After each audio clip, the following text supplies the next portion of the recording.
that was introduced by Dr. Mahathir Mohamad, which is our Prime Minister, with the objective of achieving economic growth while ensuring that accrued benefits reach all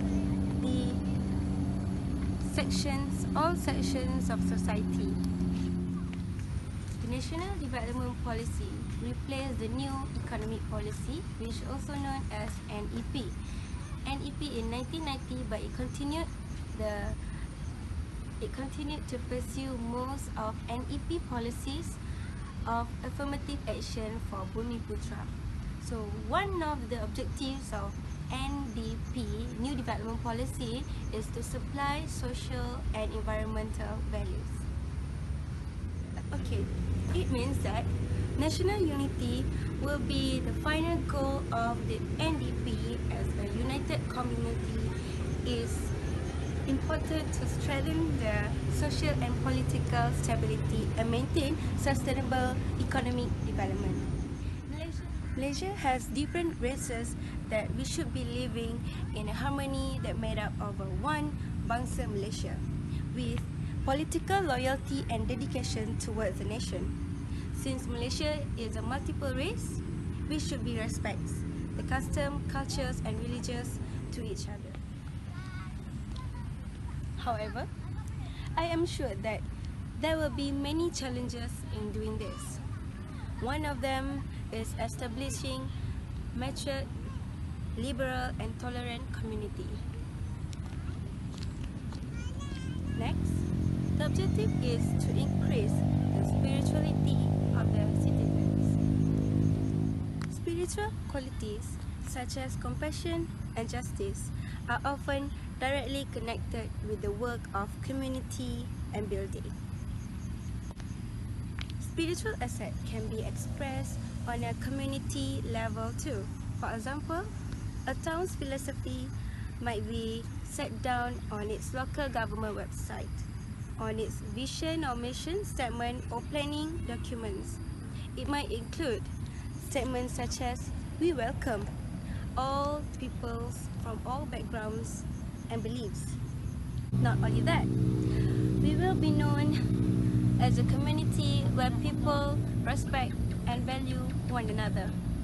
Both of them are statements reflect the spiritual assets of tolerance and acceptance. NDP set a step towards enabling Malaysia to achieve a developed nation status in all respects, in terms of social, values, ethics, morals and political stability, quality of life, efficiency of government and economic excellence. That means citizens are strong in religious and infused with the highest ethical standards. The NDP objective also include to improve education opportunities and also facilities.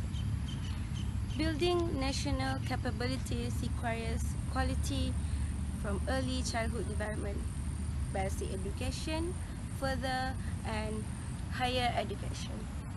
Early childhood development should be broadly defined, taking into account all the development needs of a child and provided to all children. For example, it can be done by having further education training colleges, public and learning centers, professional colleges and community education training centers. They are important elements of the post-school system that provide diverse learning opportunities. The impact, we will know later. So, the impact that we can see now is low unemployment rate which averaging 3.1% per annum. Not only that, quality of life of Malaysians also increased since 1991 in terms of education, working life, communication and also health. So, to conclude my point today, NDP will continue the efforts to reduce the economic imbalance not only among the ethnic groups but also between the rich and poor and also between the regions. Come here. Not only that, economic imbalances will be reduced based on the principles of balanced development and equitable distribution to achieve strengthened national unity. So see you guys. That's all from me. Bye.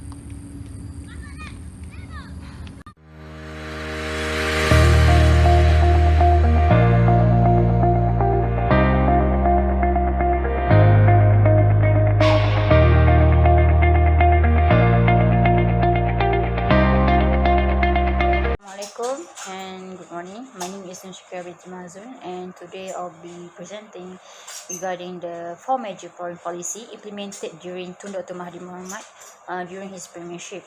First and foremost is Buy British Last policy. What is Buy British Last policy? It is a policy established where there is restriction on British imports and contracts. It is announced by Tun Dr. Mahathir in 1981. The policy is regarding because of any imports and export by British must pass the Prime Minister office through a request. So it is basically a boycott on Great Britain business and also Great Britain product. Okay, there are two reasons why the policy is established. First reason is because the increasing of tuition fees in Britain, which affected Malaysian government because at the time Malaysia sponsored almost 30,000 students to Britain, and it also affecting our financial. Second reason is because British sold the Dunlop estate to multi-purpose holding owned by the MCA. The second policy is a East Asian Economic Group. It is a proposed bloc of East Asian and Southeast Asian countries. It is also recognized as regional trade free zone. It is proposed by Tun Dr. Mahathir in 1990. It is also idea of exclusivist of East Asian regionalism. Actually, Tun Dr. Mahathir personally asked Japan in order to lead this group, since Japan is a developed country at that time.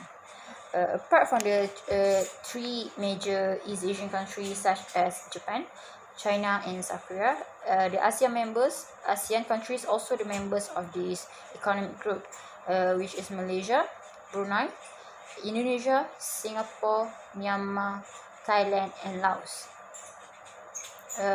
Tun Dr. Mahathir recommend these economic groups because after the signing of 1992 North American Free Trade and NAFTA, and also after the creation of European Union in under 1992 under the Maastricht Treaty.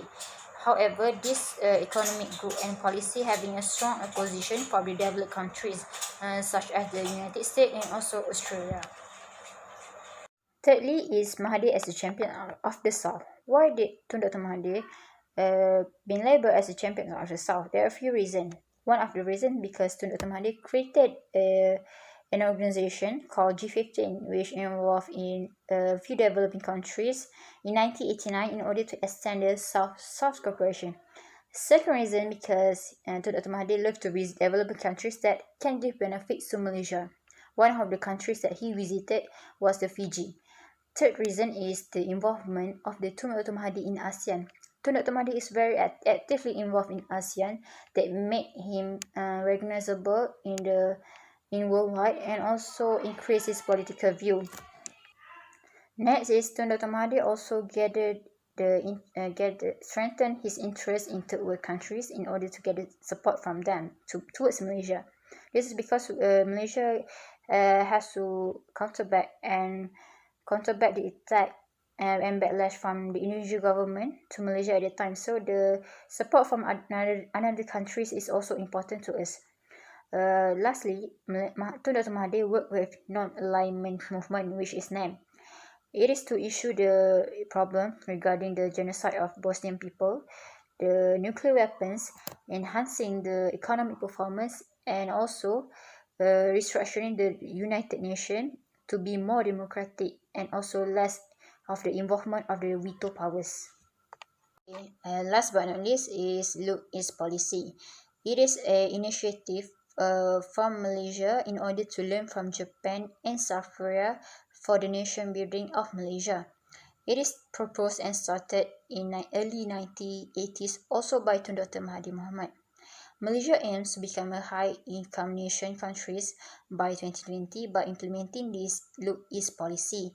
So, in order to achieve this, for the first part, Malaysia sent their students to Japan in order to learn their skills, knowledge, ethics, labors from the Japanese and also their education. So when they return to Malaysia, they can contribute to our development and also increase our economies.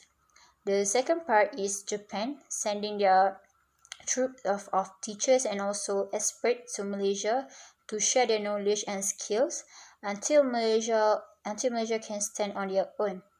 The first project that we created by the Look East policy is Proton, with the cooperation with the Heavy Industrial Corporation of Malaysia, which is HICOM.